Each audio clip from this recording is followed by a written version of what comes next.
Let's be real for a second. You're doing everything they told you to do, right? Your pitch is polished. Your offer is solid. You've memorized every sales trick in the book, but somehow people still hit you with that dreaded, "I'll think about it." You're not losing because your product's bad. You're losing because you don't understand what really makes people buy. Many of the hungriest salespeople I know hit this exact wall, and it's crushing. Morale is low, results are tanking, and it feels like you're just a hamster on a wheel going nowhere. In this video, I'm going to pull back the curtain on the real reason no one is buying from you, and I promise it has nothing to do with your pitch. It's a simple shift from chasing the transaction to chasing the connection. Get this right, and you'll not only see your results explode, but you'll actually start to love what you do again. You wake up already chasing targets, chasing numbers, chasing approval. Your phone's glued to your hand. Your inbox mocks you with 100 unopened maybes. You've memorized the script, every word sharp enough to cut glass. But somehow, nobody's bleeding. You're doing everything they told you to do, and yet every no lands like a punch to the ribs.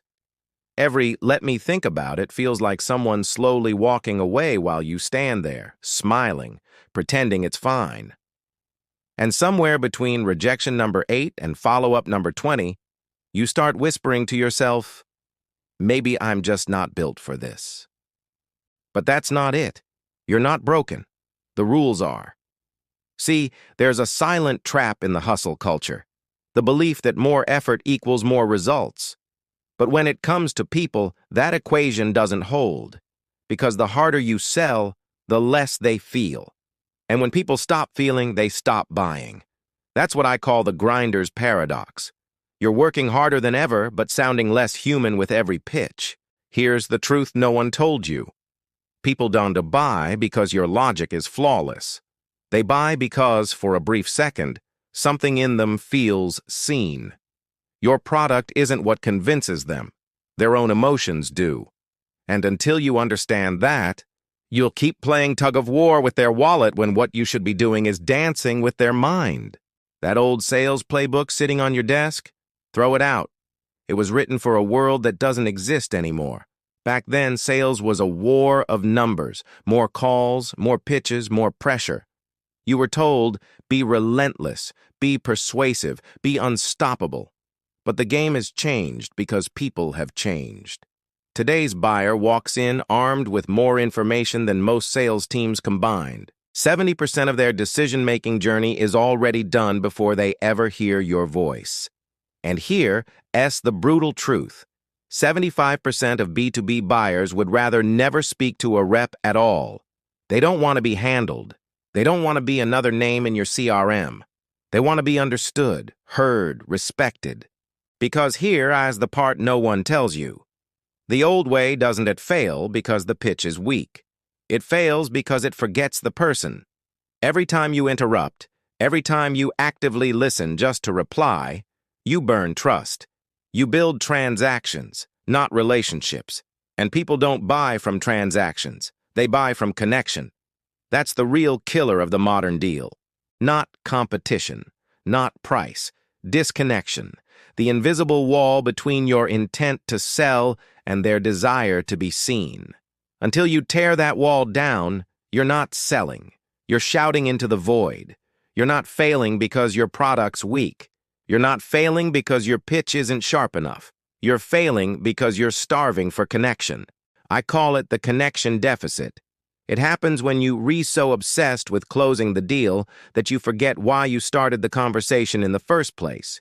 You stop listening to understand. You start listening to convert. And that's when everything falls apart. I remember early in my career, I had this pitch I thought was perfect. Tight, confident, unstoppable. I delivered it like a machine.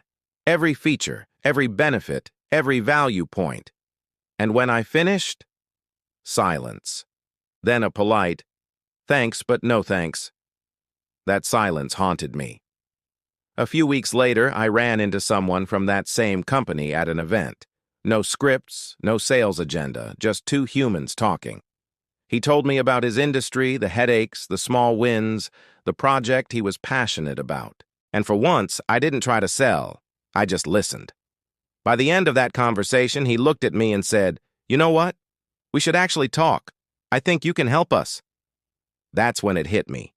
When I stopped chasing the sale came chasing me. Because people don't buy when they're convinced. They buy when they feel connected. If this is hitting home for you, do me a favor and hit that subscribe button. I'm dropping content all the time that will help you tear up that old, useless playbook.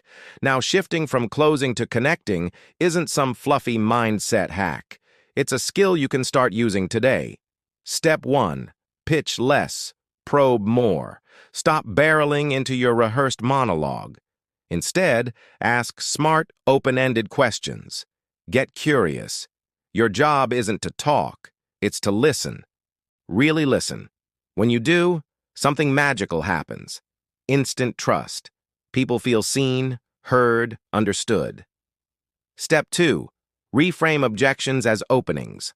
A no isn't a wall, it's a doorway. 60% of buyers will say no 4 times before they say yes. So when someone objects, don't argue, don't correct. Try this instead. That's a fair point. Tell me more about that concern. See what happens? The conversation shifts. You're no longer trying to sell, you're solving together. Step 3. Turn your script into a conversation map. Your script isn't a speech, it's a guide, a safety net. Use it as a roadmap, not a cage. Be willing to take detours. Reference what you learned last time, show you remembered, show you care. Simple acts like that can boost response rates by over 60%.